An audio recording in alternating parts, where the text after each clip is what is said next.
Welcome back everyone, Mike McConville here one more time, Stratford, Ontario, Canada for String Tech.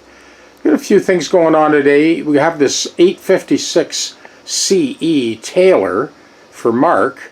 We'll be giving that the full treatment, compensated nut, compensated saddle. It needs a fret dress at the top end, and we'll walk you through that. The largest discrepancies were with the fundamental 6 string, the low 6 string, the low A string, and the low D. And they were all sharp. The unisons were surprisingly close, the B unisons as well.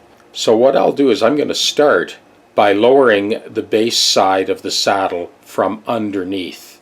And while I'm at it, I will coax the focal point back a little bit for the low E, A, and low D strings.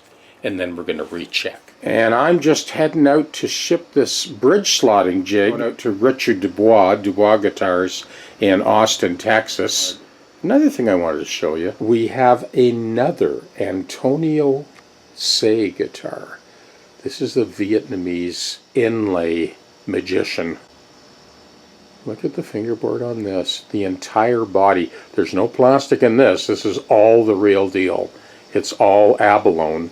And like that last one, this bridge also is going to need to be removed and re-glued.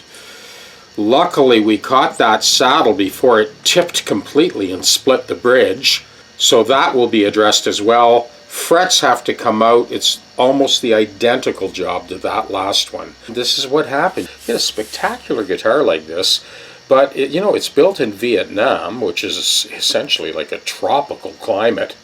And then it's shipped to Canada and it goes through a dozen winters. This needs a huge amount of correction at that neck to body junction. I'll be walking you through this step by step. Well, I gotta go get Richard's bridge slotting jig out to him. I promised I would ship it out today.